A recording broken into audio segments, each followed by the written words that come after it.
Então, vamos a início. Boa noite a todos.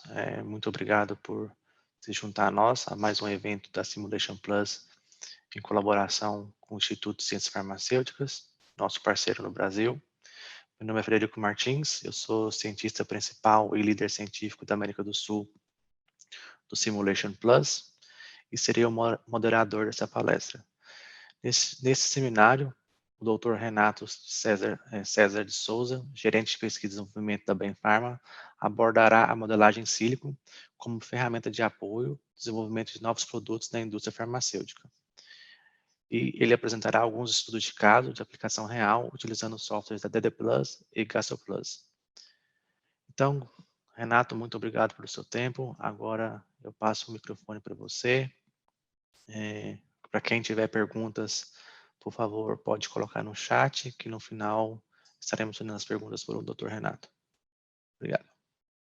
Maravilha. Boa noite a todos. Obrigado, Frederico. Eu deixo já de início o meu agradecimento aí pelo convite. Me sinto muito feliz por essa oportunidade, muito honrado por participar desse evento também, desse webinar, e agradecer a todos os participantes. Afinal de contas, participar de um webinar numa sexta-feira, ao final do dia, pensando a quem está aqui no Brasil, não é fácil, né? Mas vamos lá, pretendo aqui trazer um conteúdo que seja útil para vocês, trazer um pouco da minha vivência com essa ferramenta. Eu vou compartilhar aqui a tela com vocês já, para que vocês tenham acesso à apresentação. Acredito que todos já estão vendo aqui a apresentação. Como o Frederico disse, a proposta aqui é trazer um pouco das aplicações de ferramentas em sílicos, nesse caso, principalmente GastroPlus e DDD+, na fase de desenvolvimento de medicamentos na indústria farmacêutica, focado principalmente na indústria farmacêutica nacional, que é a minha vivência principal, o maior tempo da minha carreira, né? Eu tive o primeiro contato com um software GastroPlus foi no ano de 2008, quando eu era um estagiário ainda. E quando eu tive esse primeiro contato, ele ocorreu quando, pela primeira vez, eu vi uma avaliação sobre risco de estudo de bioequivalência, no qual eu trabalhava numa multinacional, a gente enviava os dados de estudo de perfil de dissolução e de desenvolvimento da formulação. Então, eu estava numa fase muito inicial, aprendendo ainda sobre os conceitos de pré-formulação, e nós enviamos esse relatório e ele volta com uma análise utilizando um software de modelagem, discutindo sobre os riscos de bioequivalência para aquele produto que estava em avaliação, com base nos resultados apresentados. Obviamente, meu interesse não foi muito grande naquilo, porque eu nem fazia ideia do que significava aquilo. Como eu disse, eu estava numa fase muito inicial de desenvolvimento e de aprendizado, como todo estagiário na sua fase inicial, e eu não tive muita curiosidade, mas aquele nome ficou gravado e aquela conclusão final também ficou muito gravado, né? Que existia algo que poderia ser feito para nos dizer se existia uma chance alta ou baixa, ou um risco alto ou baixo para bioequivalência.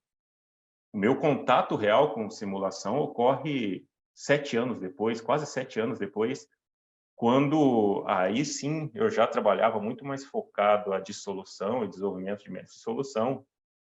Eu vejo o anúncio de um software, nesse caso era o DDD+, onde existia a possibilidade de usar uma ferramenta com modelagem para eu trabalhar com perfis de solução. E aí a minha curiosidade fez eu trabalhar especificamente com isso.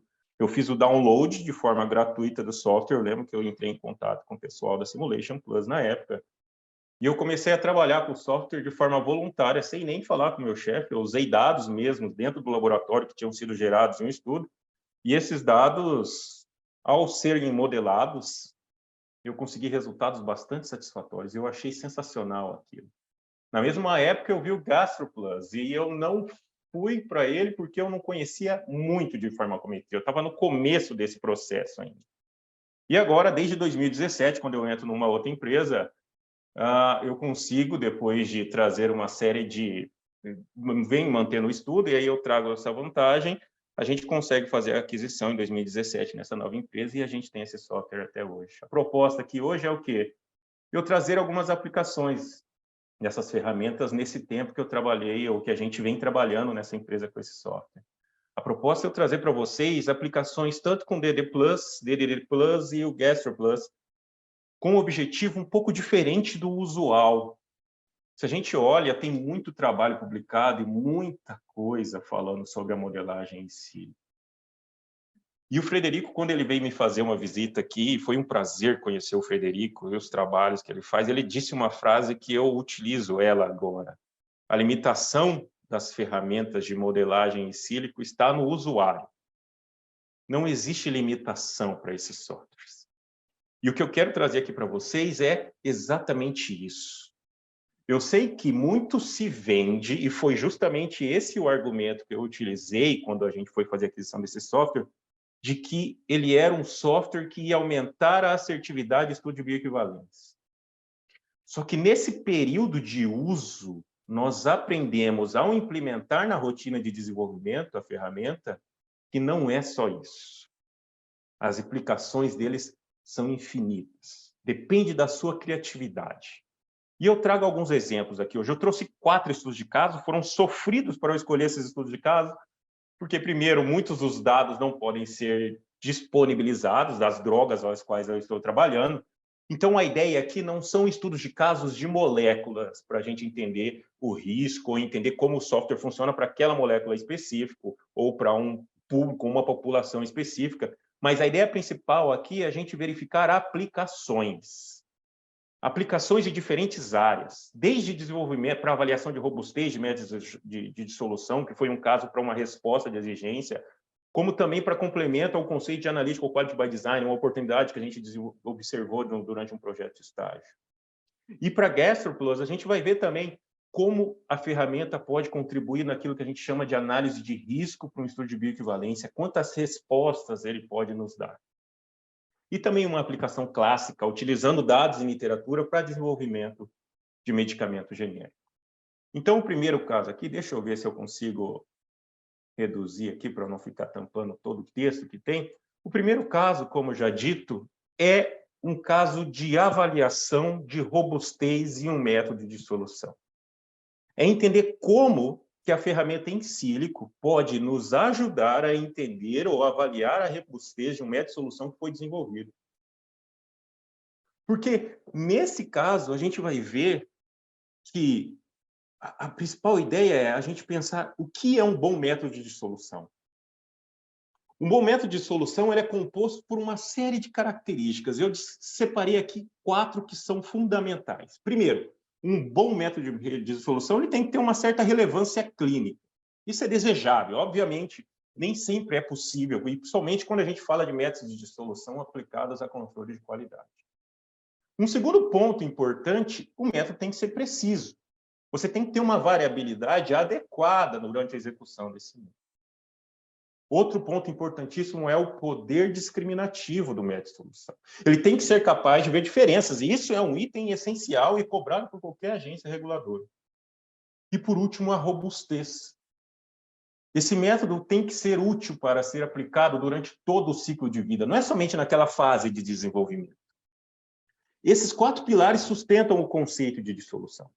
Esse sistema de rodas dentadas, se falha um dentinho aqui, o processo inteiro falha. A função do método de dissolução falha. Existe uma tendência muito grande da gente focar quando se está desenvolvendo método de dissolução, principalmente para controle de qualidade. Eu não estou aqui falando de métodos biorrelevantes. No poder discriminativo e na relevância clínica. Eu vejo muito isso. As pessoas focando demais nesses 2 itens. E quando se foca nesses 2 itens, a gente, consequentemente, impacta na robustez. Quanto mais discriminativo é o método, consequentemente, pode haver um impacto inversamente proporcional em relação à robustez. Quanto mais eu busco uma relevância clínica e quanto mais eu dou características biorrelevantes para o método de dissolução, obviamente, a robustez desse método começa sendo afetada. Então, veja que a gente tem que achar o equilíbrio adequado entre esses fatores. Eu não posso ser extremamente discriminativo, eu não posso ser extremamente relevante clínico, eu não posso ser extremamente robusto. Eu tenho que encontrar esse balanço adequado. E o que eu vou trazer aqui para vocês é uma aplicação do software diferente daqueles usuais onde o pessoal utiliza o software acoplado ao GastroPlus. Não, a ideia aqui é mostrar que o software pode trabalhar, somente o DDD Plus pode ser utilizado ou pode ser aplicado na rotina de forma independente, traz informações extremamente úteis. E esse caso aqui foi interessante porque ele foi resultado de uma exigência regulatória. Então, veja, um estudo de meio clássico, onde você vai selecionar qual que é a melhor condição para o controle de qualidade de um medicamento. A opção escolhida durante todo o relatório de estudo de meio, trazendo as provas de poder discriminativo, estudo de solubilidade, diferentes condições e aparatos, foi um meio de dissolução com uma concentração de surfactante de 0,4%. Esse era o resultado do perfil com uma dissolução com concentração de 0,4%. Ele tinha uma dissolução considerada ou classificada como muito rápido, mais que 85% em 15 minutos. O que acabou ocorrendo, e é óbvio que isso vai acontecer, quando se vai para uma agência reguladora, a agência reguladora tem um foco muito grande em poder discriminativo e relevância clínica. A primeira pergunta que eles fazem, e esse é o item da exigência, por que você não escolheu o método de lauril sulfato de sódio 0,2%? Afinal de contas, lauril sulfato de sódio 0,2%, você não tem uma dissolução muito rápida. E existe uma confusão entre poder discriminativo e velocidade de solução. As pessoas consideram um perfil mais lento como necessariamente, obrigatoriamente, mais discriminativo. E às vezes não é isso. Às vezes você pode ter um perfil de solução muito rápido que seja discriminativo.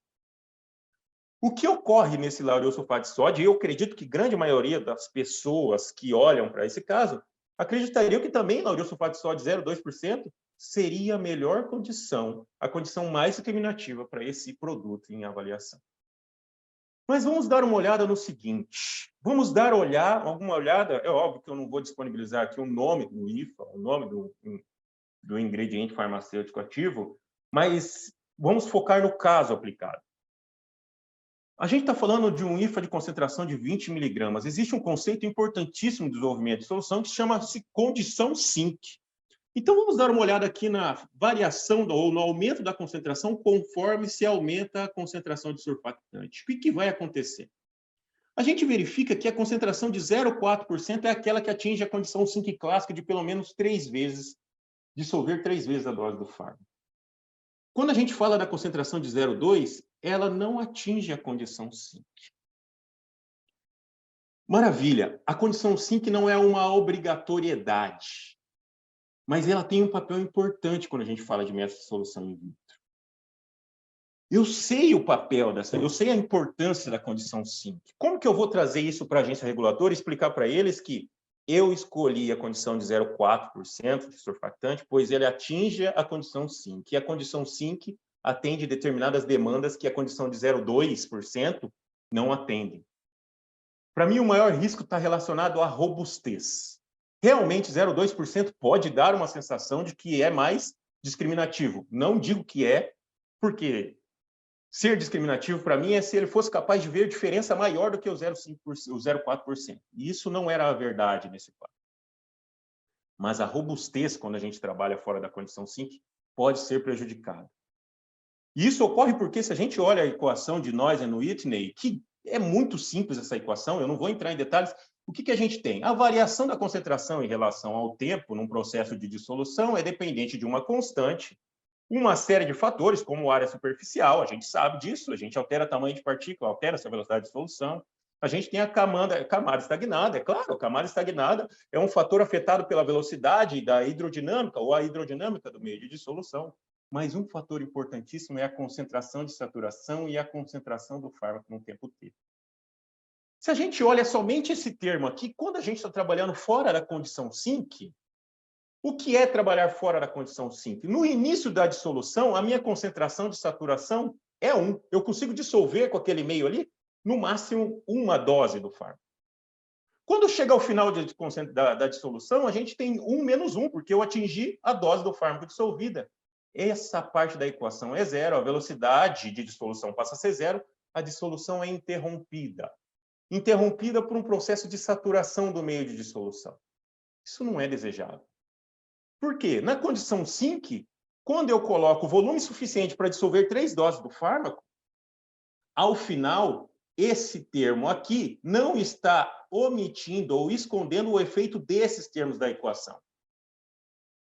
Qual que é a minha preocupação quando eu estou trabalhando fora da condição SYNC? Em alguns casos, trabalhar fora da condição SYNC, todo fator relacionado à concentração pode impactar na velocidade e no resultado da dissolução. Então, pense o seguinte, se eu tiver variações de volume de meio, eu vou, consequentemente, afetar a concentração no tempo t, e essa concentração no tempo t vai afetar a velocidade de dissolução. Se eu tiver variações na concentração de surfactante, isso também vai afetar a velocidade de dissolução. Se eu tiver concentrações ou variações na quantidade de ativo no comprimido, e isso pode ocorrer, afinal de contas, a uniformidade de conteúdo, a gente tem variações permissíveis de 90% a 110% a 125%, 125% da quantidade de ativo, isso também vai afetar a dissolução. Ou seja, trabalhar fora da condição SYNC, eu gero uma condição sensível a variações nesses fatores. E um método robusto mostra o quê? O que é um método robusto? É um método que, diante de alterações deliberadas desses fatores, a gente não vai ter alteração significativa na dissolução ou na conclusão final sobre a qualidade do produto. É aí que a ferramenta em sílico entra. É aí que o DD Plus entrou para ajudar. Eu estou falando de uma ferramenta onde eu, sim, vou precisar da parte experimental, mas a partir do momento que eu consigo criar uma modelagem daqueles dados, eu consigo usar essa ferramenta para predizer ou entender o que pode acontecer em diferentes condições. Ele utiliza modelos matemáticos, então são equações matemáticas estudando, e equações ou algoritmos extremamente complexos, estudando todos esses efeitos interagindo ali, e essa relação no software DD Plus está tanto relacionada à formulação, que é onde mais se aplica, e realmente eu vejo um lado extremamente interessante nisso, mas tem o lado da dissolução também.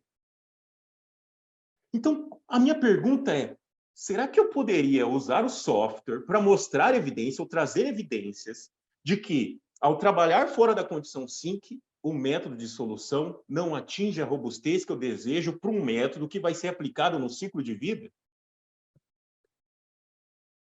Ajustar um modelo no DD Plus é o mesmo procedimento que a gente ajusta um modelo no GastroPlus. E aí que fica o porquê que eu gosto tanto do DD Plus. O aprendizado de modelagem é um pouco complicado porque você tem que aprender a dinâmica e como reunir as informações. Só que o DDD Plus ele tem uma vantagem muito grande porque validar o modelo é mais fácil. Porque você gera esses dados. Você não precisa de estudos em vivo para gerar esses dados de validação. Segundo, o processo, quando você já é familiarizado com os conceitos, é muito mais fácil você colocar os inputs, as informações de entrada para gerar esses modelos.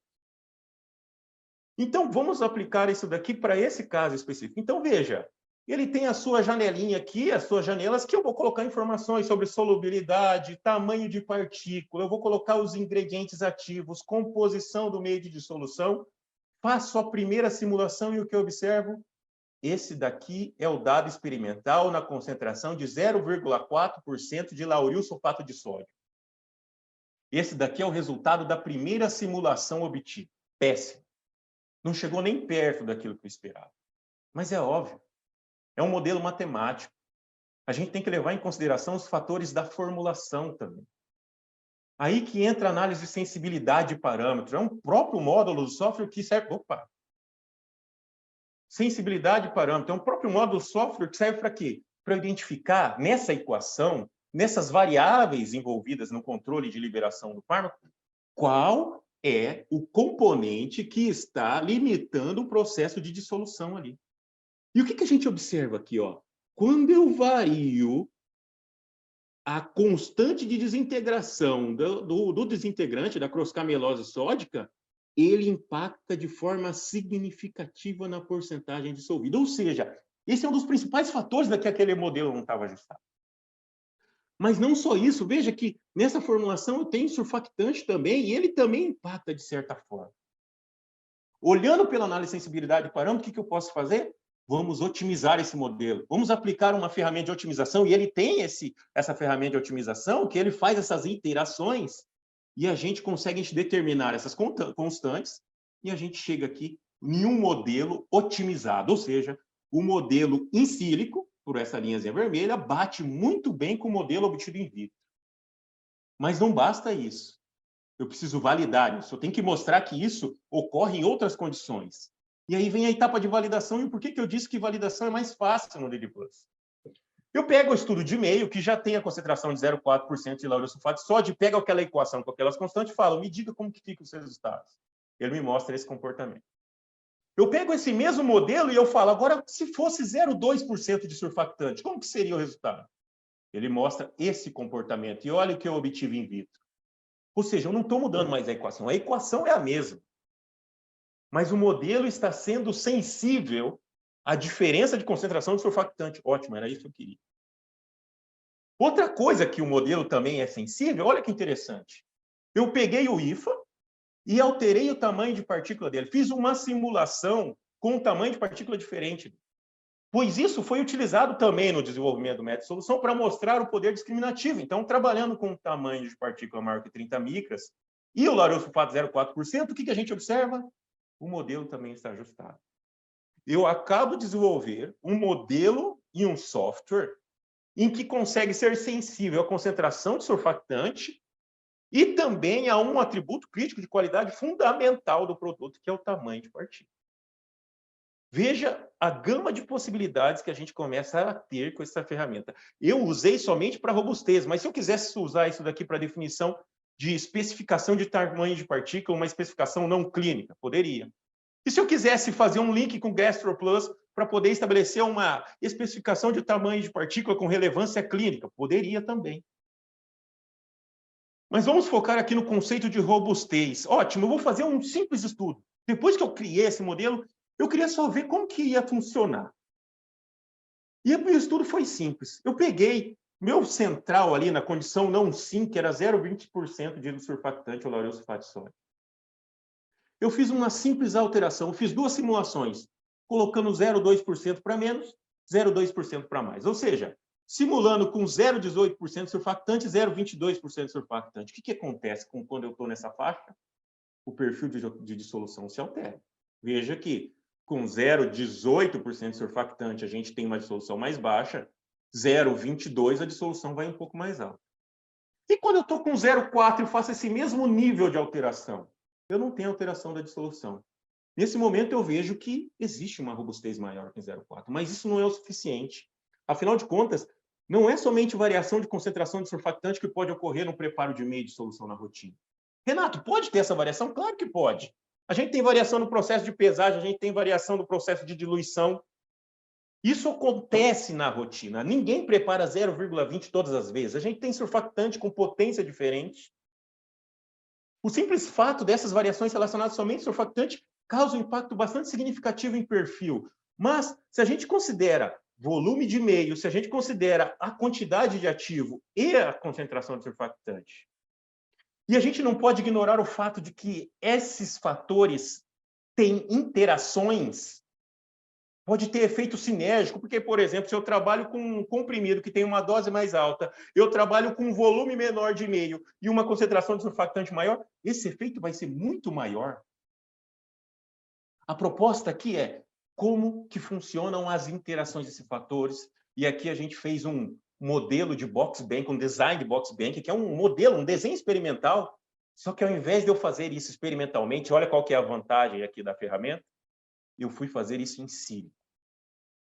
Porque imagine eu fazer experimentalmente uma concentração, um perfil de 0,18, outro de 0,22, 855, 945 ml de meio, 20 miligramas de ativo, 18 miligramas, tem coisas que não seriam nem possíveis. E olha que a ideia aqui é eu mostrar que, sim, existe ausência de robustez quando eu trabalho nessa condição, e nessa condição a robustez é maior. Isso permitiu eu criar em sílico um desenho de box bank com aquele modelo validado para as duas condições diferentes, e quando a gente olha os diferentes experimentos, então veja, são 3 experimentos em cada um, olha como é a variação quando foi trabalhado com 0,2% de surfactante. Olha como é a variação do método de solução quando se trabalha com 0,4% de surfactante. Nitidamente, 0,2% de surfactante me traz uma condição que, na rotina, hoje o resultado é aprovado, amanhã um outro analista, numa outra condição, vai ter um resultado maior, menor, impossível se conseguir análise de tendência de estudo de dissolução. Controle de qualidade entra num caos contínuo de resultados fora da expectativa, estágio 2 de dissolução, sem nem saber a causa disso. Mas quando eu falo de 0,4%, além de eu ter mantido o poder discriminativo, pois foi visível quando eu alterei o tamanho de partícula e enxergava essa diferença, apesar de ser muito rápido, ele não deixa de ser discriminativo. E ele é robusto. Aqui é uma outra, o que pega? Eu peguei aqueles dados de simulações, vamos jogar no Minitab e vamos dar uma olhada o que isso impacta em relação à especificação se eu trabalhasse com 0,2% de surfactante em função de diferentes concentrações do princípio ativo. A gente vê que essa região branca seria atingir uma porcentagem dissolvida maior que 85%. E a gente verifica que isso é totalmente dependente da concentração do fármaco. Olha essa região cinza, ou até mesmo quando eu estou no teor de 20%, como eu estou numa região extremamente limítrofe de especificação, e basta eu alterar um pouquinho o volume, eu já começo a ter reprovações, basta eu subir o volume, eu manter aprovações. Isso não é uma característica de robustez do método. Esse caso foi interessante porque a gente monta isso, manda um relatório. Renato, você mandou só isso? Não. Ferramenta em sílico, eu não uso ela como o padrão de ouro para tomada de decisão. Ela é um complemento na argumentação. Ela é uma ferramenta de evidência, mostrando que sim, é possível ter essa perda de robustez, já que eu montei todo um trabalho, toda uma discussão para justificar, eu vou perder robustez, e eu não vou ganhar nada em poder discriminativo. Então, mostrar também, veja, com tamanho de partícula diferente, com 0,2% de Lauril, a diferença observada é exatamente a mesma. É o conjunto da obra. Ferramenta em sílico aqui mostrou uma grande possibilidade da gente utilizar esse conceito como complemento para demonstração sobre robustez, e não só isso, porque abre as portas, a partir do momento desse exemplo, de que a gente pode utilizar isso para mais. Esse segundo estudo de caso é justamente um exemplo, consequência desse primeiro que a gente viu.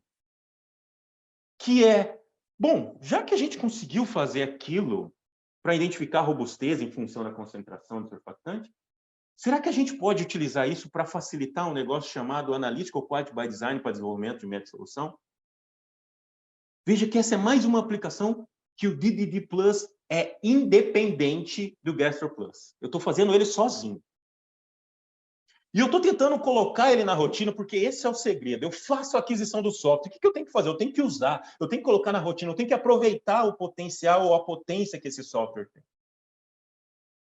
E a ideia aqui, a pergunta aqui que surgiu em um projeto de estágio é, eu posso utilizar isso daqui para desenho de experimento? Afinal de contas, quando a gente vai identificar os fatores que afetam a dissolução de um produto, são muitos os fatores. A gente tem os fatores de quantificação do processo dos recipientes, características físico-químicas do IFA e do método de solução em si. São muitas variáveis, e muitas variáveis significam muitos experimentos quando a gente fala de um delineamento de experimento. Isso é o grande desafio de implementação desse conceito na rotina de Analytical Quality by Design, porque você desenhar experimentos, executar esses experimentos com todas essas variáveis é o caos. A análise de risco tem esse papel, e a gente identifica nesse estudo de caso como até as ferramentas em sílico podem dar suporte nessas ferramentas, nessa etapa de análise de risco. E esse foi um projeto de estágio. Aqui o Leonardo de Lima Soares, ele foi o que supervisionou a Natália e a Marcela Del Hospedale. Então, na nossa empresa lá, todo estagiário tem que apresentar ao final do programa de estágio um projeto. E essas duas meninas, se eu trato elas com muito carinho, foram as primeiras estagiárias da equipe de suporte, que é a equipe que eu atuo. E aí passamos um desafio a elas. Bom, por que não vocês trabalham trabalhando com desenho ou delineamento de experimento para desenvolvimento de um método de solução? Então, a Natália trabalhou puramente com DOE, desenhando o planejamento experimental e executando experimentalmente. E a Marcela trabalhou com a ferramenta em sílico para isso. Leonardo é um aficionado também, apaixonado por essa área de modelagem em sílico, por softwares, Gastro Plus, DD Plus, qualquer outra ferramenta que pode suportar, e delineamento de experimento, e ele ficou ali na supervisão e eu só provocando eles constantemente para que a gente vesse os resultados. Então, é importante deixar a carinha deles aqui para mostrar o reconhecimento do trabalho deles. E olha o que a Natália começa o seu trabalho. Bom, vamos fazer um desenho de experimento. Dentre todas as variáveis, eu vou selecionar aquelas que eu considero mais críticas. Isso com meio de uma análise de risco, a gente vê que a velocidade de rotação e o pH do meio são os fatores mais críticos. E a gente tem os fatores categóricos, que é o aparato. Eu tenho cesto e pá, eu queria estudar isso daqui também. Feito um desenho de experimento nessas faixas, não vou entrar em detalhes sobre o desenho de experimento, mas a ideia principal de um desenho de experimento é que precisa ser feito experimentos. E eu passo uma premissa sempre quem trabalha comigo de desenho de experimento é: primeiro fazemos um desenho experimental exploratório. A gente não precisa já partir para a superfície de resposta. Faz um exploratório, faz um fatorial, mas com um ponto central. Porque se o evento for linear, a gente já matou aí. Caso contrário, a gente complementa depois. Então, a Natália fez 14 perfis de dissolução nessas diferentes condições e os resultados foram gerados. Quando a Natália gera os seus resultados, ela observa essa conclusão na análise de variância sobre a significância da curvatura do modelo. Ela verifica que o modelo tem uma curvatura significativa. O que significa isso, gente? De forma simples, um modelo com curvatura significativa significa que você tem que trabalhar um pouco mais. Você está tentando passar uma reta em algo que se comporta como uma curva.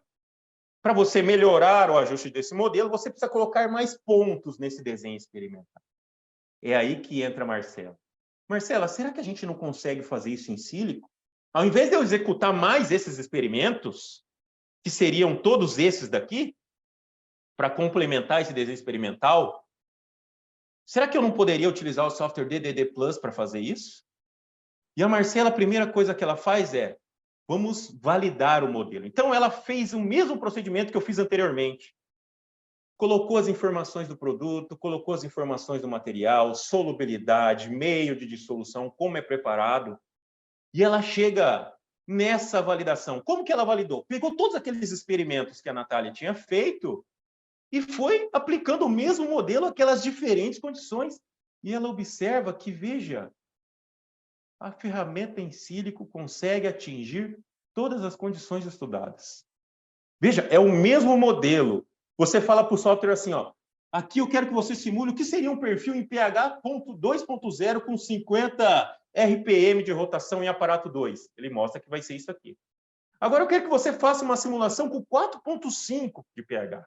Ele mostra essa simulação aqui, e quando a gente pega o dado experimental, os dados batem. Ou seja, modelo validado. Como eu disse, simulação com DDD Plus é muito mais fácil de se validar os modelos. Depois disso, a gente vem e gera os dados daqueles outros experimentos faltantes, e aí sim se constrói a superfície de resposta. E aí, veja, a curvatura que a gente tem nessa superfície de resposta com o software. Então, agora a gente tem um modelo ajustado, considerando as interações entre os diferentes fatores, havendo uma diminuição significativa na quantidade de experimentos realizados. E a gente descobre uma outra grande possibilidade com isso. O software, é óbvio que não serve para substituir a parte experimental, mas ela é uma ferramenta poderosíssima para complementar, diminuir a quantidade de experimentos. Em um desenho de experimento, eu posso previamente estudar quais são as variáveis que têm interações. Quando eu sei quais as variáveis que têm interações, os desenhos experimentais passam a ser muito mais fáceis. Eu consigo diminuir o número de experimentos, otimizar esse processo experimental. Eu consigo, com essas informações, construir superfície de resposta, construir design space, aquele famoso safe space do que é desejável, naquele conceito de desejabilidade para o método de solução. Olha que interessante, uma outra aplicação onde duas estagiárias, apesar de elas terem trabalhado de forma independente, cada um ficou responsável por um projeto, elas trabalharam juntos, não foi somente a Natália que fez perfil de solução, a Marcela trabalhou muito junto nesse processo. Elas conseguem chegar a uma conclusão desse nível, e foi um trabalho maravilhoso e mostra que não é complicado o processo. Basta ter instrução, acompanhamento e a pessoa consegue fazer isso. E o desenho de experimento vai muito bem junto. Eu vejo uma ótima aplicação disso de como otimizar esses processos de analítica ou de quality by design, porque eu estou mostrando e focando aqui em aplicação de dissolução, mas é possível aplicar também para formulação. Vocês viram que tamanho de partícula eu posso fazer essas avaliações. Formulações de liberação prolongada, eu consigo avaliar o impacto de diferentes recipientes na velocidade de liberação. Agora vamos para um terceiro estudo de caso. Esse estudo de caso é já focado no GastroPlus. Veja, o GastroPlus é um pouco diferente. Ele vai me trazer mais informações dos impactos ou risco em vivo, o risco de biodisponibilidade, ou os impactos, ou as consequências. Eu costumo dizer que é como se fosse o elo perdido. Quando eu comecei a trabalhar com a parte de... Eu não gosto nem de falar que eu trabalho com correlação de in vitro, porque aquele modelo validado com 3 formulações com perfis farmacocinéticos diferentes, eu nunca trabalhei de forma direta. Eu trabalhei de forma mais com 2 formulações, uma aplicando os conceitos para otimizar processos de desenvolvimento dentro da indústria farmacêutica. O que eu costumo dizer é que sempre existia um elo perdido quando eu trabalhava com dissolução e tentava correlacionar com os dados em vivo. Porque em vivo existem uma série de fatores que afetam aquilo que aparece na corrente sanguínea. É metabolismo de primeira passagem, é metabolismo pré-sistêmico, é metabolismo no trato gastrointestinal, é degradação do fármaco no trato gastrointestinal. Todos esses fatores, in vitro, é muito difícil da gente correlacionar. O GastroPlus, a gente vê muito trabalho falando sobre as vantagens regulatórias e eu não tenho dúvidas disso. Esse talvez seja o meu objetivo principal quando eu começo utilizando esse software. De um dia eu aproveitar as vantagens regulatórias dessa ferramenta. Mas o que eu tenho observado nesse tempo de uso é que ele é muito mais.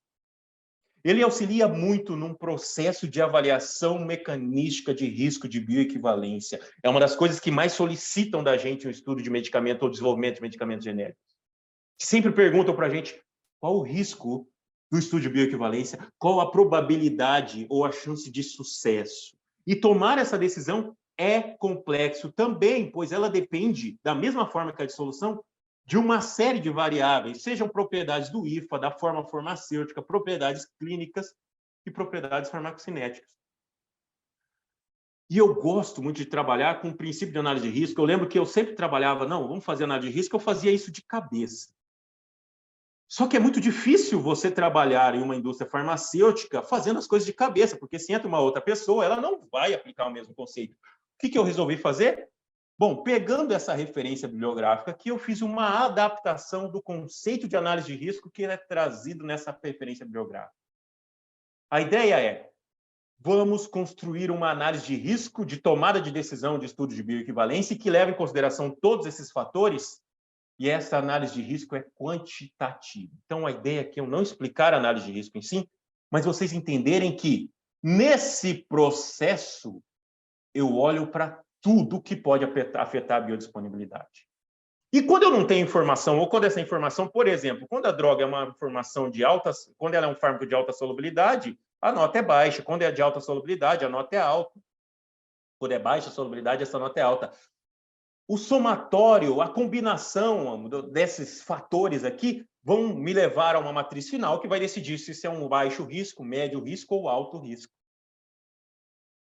Isso é uma forma sistemática de tomar decisão e que qualquer pessoa que chega no laboratório que vai trabalhar comigo vai olhar esses fatores e ela vai sempre se preocupar com isso. Não precisa que o Renato ou qualquer outro integrante da equipe que é dedicado somente a isso faça essa avaliação. Qualquer um que trabalha na equipe é possível fazer esse tipo de avaliação. E olha o que é interessante dessa análise de risco. Essa análise de risco foi construída antes mesmo de eu entender a importância do software de predição em si. Quando eu olho para essa análise de risco e eu vejo conceitos como solubilidade, permeabilidade e estabilidade no trato gastrointestinal, pois isso é importante, pode afetar a biodisponibilidade, aumentar o risco de bioequivalência, o poder discriminativo e biopreditivo no método de solução, efeito recipiente, todos esses fatores aqui. Se você fizer uma pergunta, o GastroPlus pode me ajudar num caso de uma droga que tem uma biodisponibilidade menor do que 85%, de forma a minimizar o risco dessa bioequivalência? Ele pode. Porque se você consegue ajustar um modelo ali, se você consegue usar os dados para ajustar um bom modelo ali, você vai conseguir entender qual que é o impacto dessa biodisponibilidade menor, qual que é o principal fator que diminui essa biodisponibilidade, e com isso você consegue tomar uma decisão adequada do risco. Uma pergunta muito comum: o recipiente que eu estou utilizando pode afetar a absorção? O GastroPlus pode me ajudar nisso? Pode. O GastroPlus, se você utilizar estudos variando o tempo de trânsito do fármaco no trato gastrointestinal, você consegue enxergar, dependendo, obviamente, do mecanismo de absorção, se foi um processo passivo de absorção, e é claro, se você modela simplesmente levando em consideração esse fator de absorção, você consegue enxergar claramente os efeitos dos recipientes, porque existe a possibilidade de você determinar qual é o impacto do tempo de trânsito no processo de absorção. Ótimo. Você consegue, em um fármaco de baixa permeabilidade, verificar o risco? Sim, é possível. Todas as perguntas dessa análise de risco passam a ser possíveis de serem respondidas com a ferramenta em si. Então, veja que a gama de possibilidades da ferramenta, do GastroPlus, não é simplesmente você jogar os dados ali e ver se vai dar bioequivalência. Não! É você responder perguntas. No mundo científico, a gente fala hipóteses, testar hipóteses, responder hipóteses. É usar um dado para que você tenha essas respostas. Vamos para um exemplo simples de aplicação, mas muito interessante. Nesse caso aqui, qual que é a relevância do perfil de dissolução nesse produto aqui? Veja que eu tenho um produto de liberação imediata, que a dissolução é bastante lenta. Ó. Ele não é uma dissolução muito rápida, nem mesmo rápida. E em algumas condições, e verificamos também que é totalmente pH dependente. Em pH ácido, ela é um pouco mais lenta. Em pH de 6,8, é um processo muito mais rápido. Qual que é a relevância dessas diferenças? Qual que é o impacto, qual que é a importância da dissolução naquela minha avaliação de análise de risco para que eu possa atribuir uma nota e, com base nessa nota, eu decidir se eu preciso de um estudo piloto de bioequivalência ou não. Eu posso seguir para o estudo de bioequivalência pivotal, que o risco que eu considero com base nessa decisão ou avaliação é baixo. Aí que entra o GastroPlus. Porque também é um processo nada diferente daquilo que a gente viu no DD+. A diferença é você tem mais inputs a ser colocado no software, muito mais informações a serem colocadas, principalmente informações fisiológicas do processo de absorção, distribuição, metabolismo e excreção. E é claro que o software tem outros módulos que ajudam nesse processo de construção. Nesse caso aqui, muitos dados disponíveis em literatura. Então, veja, eu estou trabalhando em desenvolvimento em que eu não tenho ainda o estudo em vivo, mas eu tenho os dados em literatura. Eu consigo dados de permeabilidade, ou o próprio software com a ferramenta dele, Adme Predictor, a gente consegue predizer informações sobre permeabilidade, a gente consegue, com dados experimentais de solubilidade, a gente vai colocando essas informações. O software é totalmente dependente da informação que você coloca. E, com base nisso, a gente constrói um modelinho para essa molécula, que tem um baita de um tempo de meia-vida. Ixi, vai longe. E gera-se, então, os parâmetros dessa curva de concentração plasmática simulada. A gente vê um Cmax 232 predito pelo modelo, um Tmax de aproximadamente 4 horas, uma área sobre a curva de 4.987, e uma fração absorvida de 89. Como que eu posso verificar? Eu não gosto do modo validação, do termo validação aqui, porque não é a validação solicitada ou descrita nos guias do FDA, mas é uma verificação para ver se o modelo está adequado para a minha avaliação interna de decisão de risco. Eu não estou com objetivo regulatório aqui. Então, eu pego dados em literatura e eu vejo que a área sobre a curva obtida e simulado está muito próximo da área sobre a curva disponível em literatura. Eu vejo também que o Cmax está muito próximo do disponível em literatura, assim como o Tmax. Ótimo. Eu tenho um modelo que é verificado que eu considero suficiente para a minha necessidade mínima de avaliação de risco e tomada de decisão. Com base nisso, eu gero uma série de informações, por exemplo, do próprio GastroPlus, eu consigo verificar que a dissolução, representada em vermelho, não é o fator limitante no processo de absorção. Eu consigo verificar também onde é o local de maior absorção do fármaco, e não somente isso, eu consigo verificar que, por meio de uma análise de sensibilidade de parâmetros, qual é o impacto de alteração do tempo de trânsito no intestino na biodisponibilidade desse fármaco. O que isso me traz de atenção? Quais recipientes que eu tenho que tomar cuidado que pode impactar o tempo de trânsito no intestino? Aquela dissolução lá não era tão importante, aquelas pequenas diferenças, pois esse processo de dissolução em vivo não é um fator limitante, existe um processo muito mais lento que isso, que é o processo de absorção em si. Eu verifico também quais as regiões de maior absorção desse fármaco preditas, e com isso eu vou definindo o que é crítico ou não, e a minha análise de risco, novamente, Renato, é o GastroPlus a ferramenta principal desse processo todo? Não. Ele é uma das várias ferramentas baseadas em levantamento bibliográfico, discussão, para que, com esse conjunto da obra, eu tenha a decisão mais assertiva e que reduza os riscos de biodisponibilidade. Olha o que foi possível fazer aqui, o que esse GastroPlus permite também. Eu posso modelar utilizando o famoso... Opa, cadê meu mouse? Modelo de Weibull. Olha que interessante, o modelo de Weibull que é? É um ajuste matemático à curva de perfil de dissolução ou curva de absorção, e que eu reduzo toda aquela informações a 2 parâmetros, alfa e beta. É maravilhoso trabalhar com modelos matemáticos, porque eu reduzo aquele monte de número, tempo de 5, 10, 15, 20, 30, 45 minutos, a alfa e beta. A alfa vai me dar uma noção sobre o tempo, a escala de tempo do processo, que eu costumo relacionar muito com a velocidade. O beta vai dar uma informação sobre o formato da curva. É sigmoidal, é exponencial, é de ordem zero. Dependendo do valor do beta, a gente sabe até o formato da curva. E aí eu posso fazer diferentes simulações no GastroPlus, variando alfa e beta, estudando a combinação disso e estabelecendo uma região que eu consideraria seguro para bioequivalência, que é aqui representada em branco. Obviamente, quando a gente vê uma região em branco tão grande assim para um produto, significa que a dissolução não tem relevância alguma. Para você ter um impacto em função da alteração do perfil de dissolução, você teria que alterar significativamente o mecanismo e a velocidade de liberação. Então, a gente vê, em um simples exemplo, como ele pode ser utilizado para simplesmente esclarecer a dúvida. Eu vou ficar gastando tanto tempo em entender essa dissolução e tentando ajustar esse perfil? Qual que é o risco que eu corro disso? Como que eu tomo a decisão? E o último caso que eu trago aqui é a aplicação de desenvolvimento genérico, de medicamento genérico, mas a gente utilizando dados em literatura. Olha que interessante. Quando eu estou começando um novo produto, quando chega o desafio, vamos trabalhar com um determinado produto, muitas vezes a única coisa que a gente tem informação é quem é o medicamento referente. O quanto seria útil eu começar um projeto em bancada tendo informações de quais os fatores mais importantes em relação à biodisponibilidade desse medicamento? Quais os dados ou quais os fatores que eu devo levar em consideração? Quais os componentes da formulação que eu devo tomar muito cuidado? Definição de tamanho de partícula, sem nem mesmo ter colocado a mão. Se eu gerar esses dados prévios com dados disponíveis em literatura, é possível para que eu conduza um melhor desenvolvimento de medicamento genérico?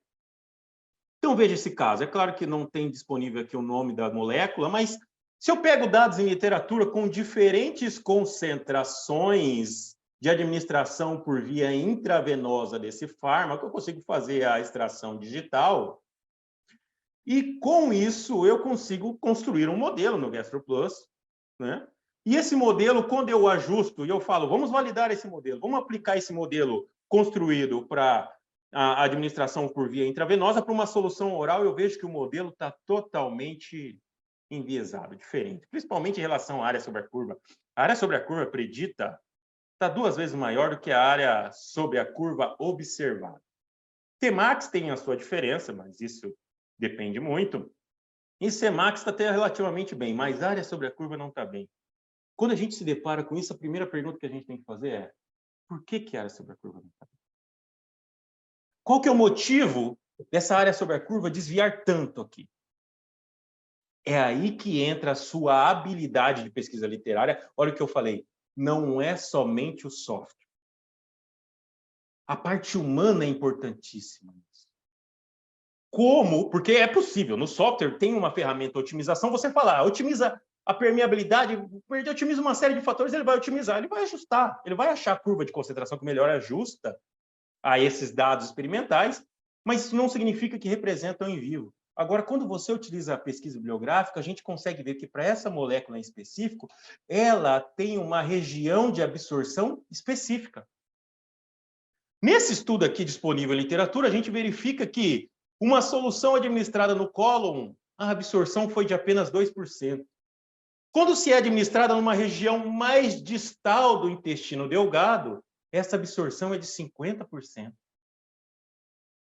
A droga tem uma região específica de absorção em função do local de administração. Tendo essa informação, eu não vou otimizar a permeabilidade em todos os segmentos do trato gastrointestinal, que o software tem isso. ele divide em diferentes compartimentos, diferentes segmentos. Eu vou otimizar nas regiões mais distais. Quando eu aplico essa otimização, aí sim eu consigo um modelo muito mais, que conversa muito mais com aquilo que a gente enxerga em vídeo. E depois desse modelo otimizado vem o processo de validação, porque também existiam dados com tamanho de partícula diferente, e fazendo essas alterações no software, a gente verifica que o modelo responde para tamanho de partícula menor e tamanho de partícula maior. Olha só a riqueza de informação sem eu nem colocar a mão nisso daqui.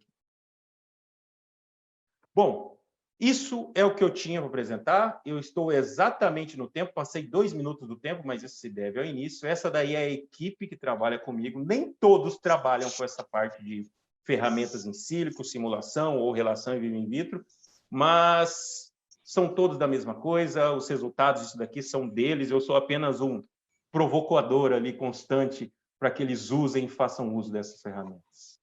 Ficamos aí para dúvidas e perguntas. Também deixo aqui meu contato. Gente, o que eu deixo meu contato? Entre em contato comigo. Se vocês têm dúvidas, querem bater um papo, não tem como fomentar o uso dessas ferramentas no nosso país ou em qualquer lugar se a gente não discutir sobre isso. Eu sou extremamente a favor. Quanto mais gente usar, mais gente achar utilidade nisso, melhor para mim, melhor para o mercado farmacêutico nacional. Entre em contato comigo quando quiser.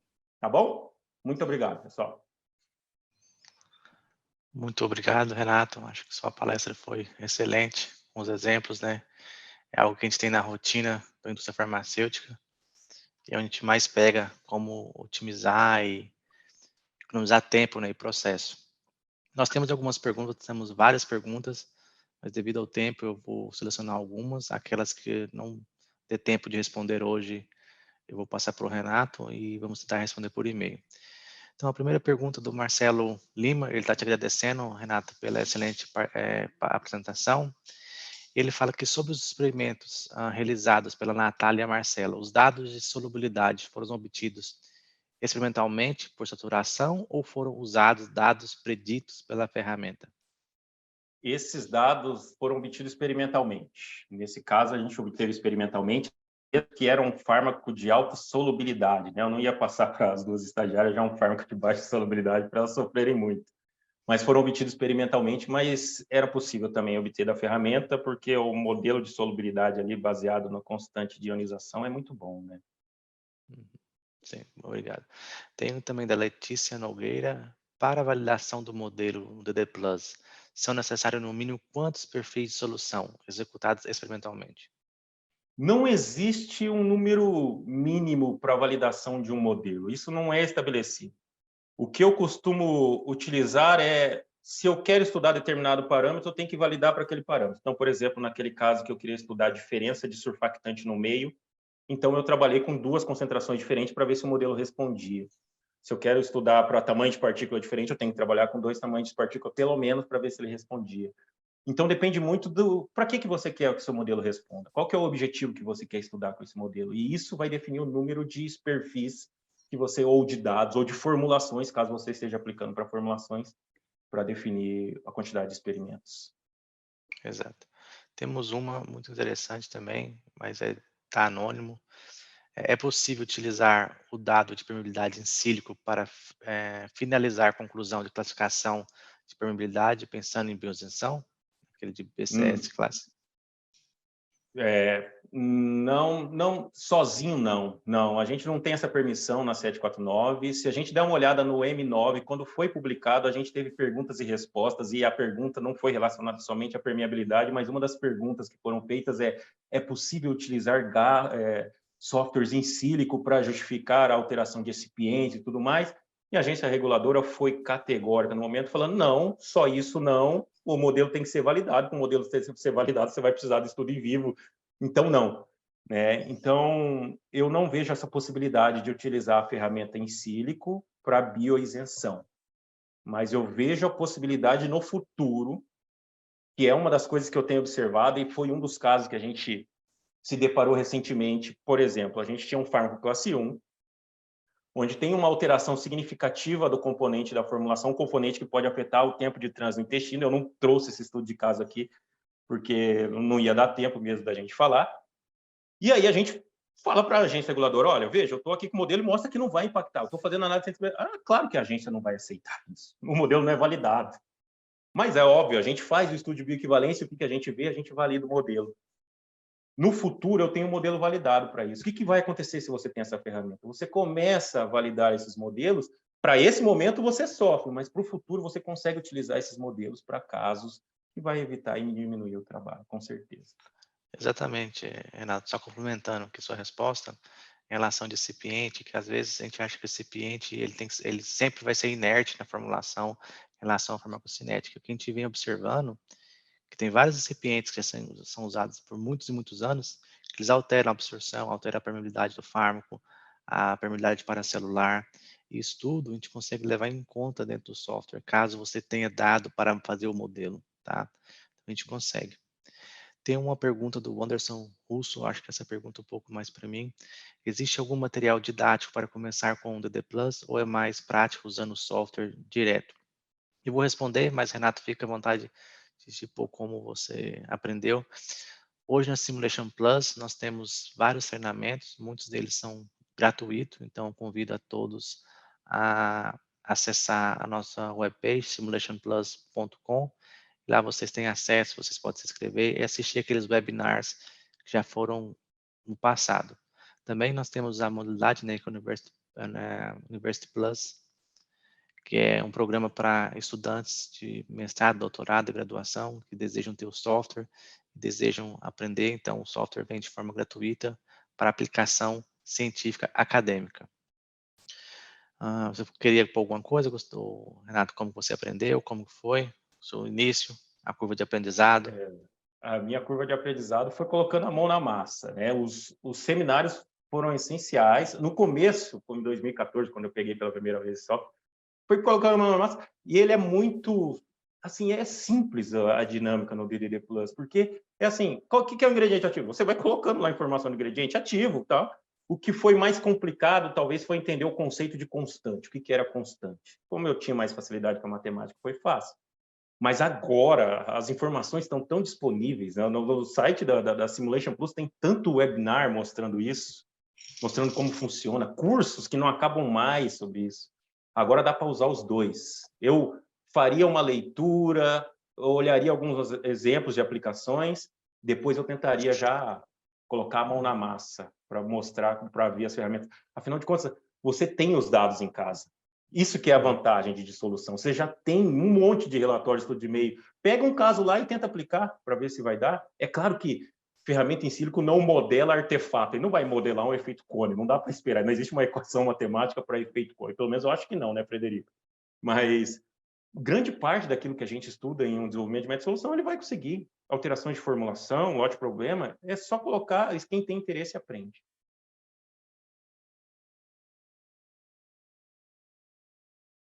Ih, será que travou?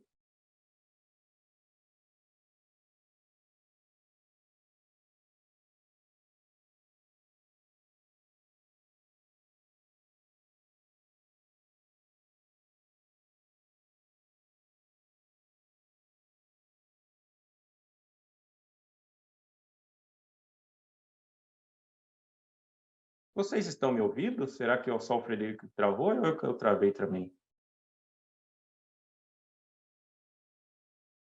Então foi só o Frederico que travou e caiu.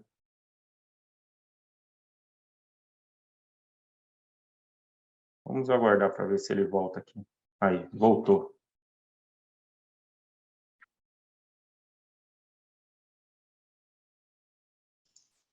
Aí, Me desculpa. Então, tranquilo. muito obrigado à presença do palestrante Renato, acho que foi enriquecedor. A gente vê a aplicação prática na indústria farmacêutica. Agradecer a todos que participaram. Também já deixo o convite que no próximo mês teremos mais webinar com palestrantes em indústrias brasileiras, para vocês verem como está sendo aplicado na rotina. E caso alguém tenha alguma dúvida, alguma questão, por favor, entre em contato com a Simulation Plus ou comigo, todos os canais de acesso, LinkedIn, e-mail, que eu estarei mais do que feliz de estar ajudando. E assim como o Renato falou, uma grande paixão minha é a modelagem também, e quanto mais a indústria nacional e a ciência nacional aplicar a modelagem, para mim é melhor como pesquisador. É algo que me deixa muito orgulhoso de ver trabalhos como o do Renato. Então, ficamos aqui por hoje. Tenha uma boa noite, um bom final de semana. Espero ver todos em breve. Muito obrigado, Renato. Valeu, obrigado, gente. Tchau, tchau, hein? Até mais. Até mais.